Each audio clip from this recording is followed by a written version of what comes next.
पिंपळवंडी गावचे उपसरपंच स्वर्गीय मयूरभाऊ सुरेश पवार यांना जाऊन आज 4 दिवस झाले. पिंपळवंडी ग्रामपंचायतमध्ये मयूरभाऊंना अभिवादनही करण्यात आले. मयूरभाऊ पवार यांच्या कुटुंबियांची भेट घेण्यासाठी आज जुन्नर तालुक्याचे माजी आमदार अतुल बेनके हे उपस्थित झाले होते.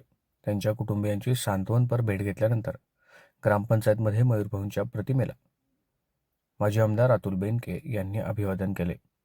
यावेळी उपस्थित सर्वच सरपंच, ग्रामपंचायत सदस्य यांनी मयूरभाऊंच्या कार्याचा आलेख अतुल बेनके यांना सांगितला.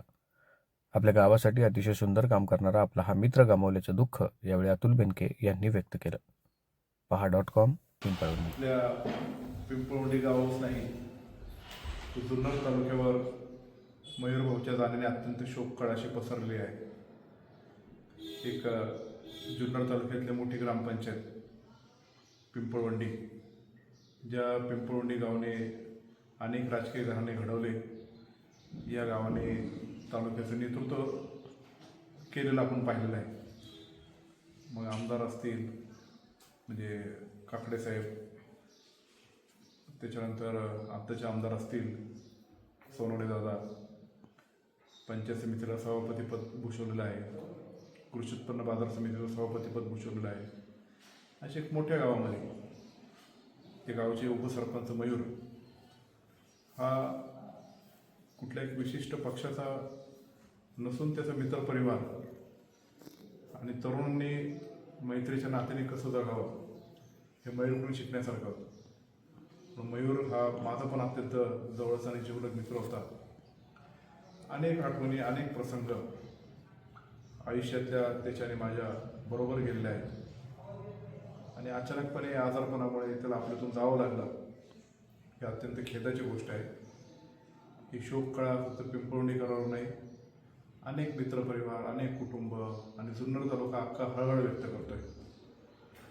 म्हणून मयूरभाऊच्या जाण्याने त्यांच्या कुटुंबाला जे दुःख झाले ते किती सांत्वन केलं तरी हलकं होणार नाही अशी परिस्थिती आहे. याला वेळ आणि काळच उत्तर आहे.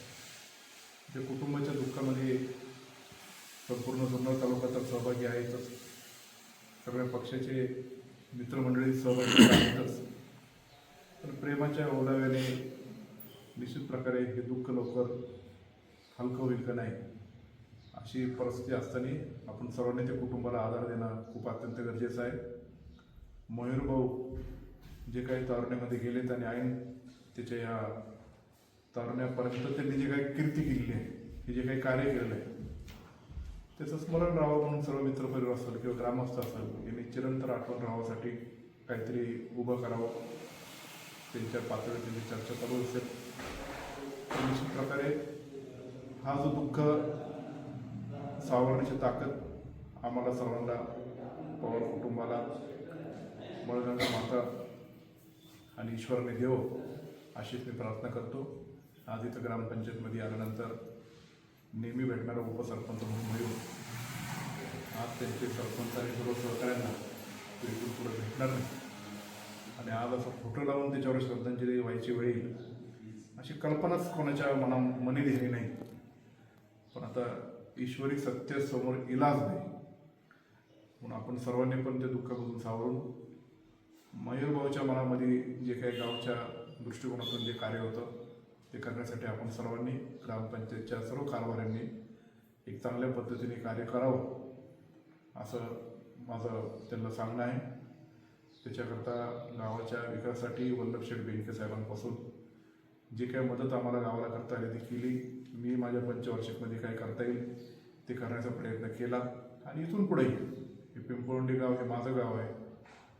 या पिंपळवंडीच्या प्रत्येक गोष्टीमध्ये सहभाग नोंदवण्याचा आमचा बेनके परिवार प्रयत्न करतो आणि इथून पुढे या गावाच्या पाठीमागे, प्रत्येक कुटुंबाच्या पाठीमागे निश्चित प्रकारे आमचा बेनके परिवार चांगल्या पद्धतीने सहभागी राहील एवढं या निमित्ताने सांगतो. मी आमच्या बेनके परिवाराच्या वतीने, राष्ट्रवादी काँग्रेस पक्षाच्या वतीने आणि जुन्नर तालुक्याच्या आम जनतेच्या वतीने मयूरभाऊच्या प्रति जड अंतकरणाने भावपूर्ण आदरांजली अर्पण करतो. ओम शांती.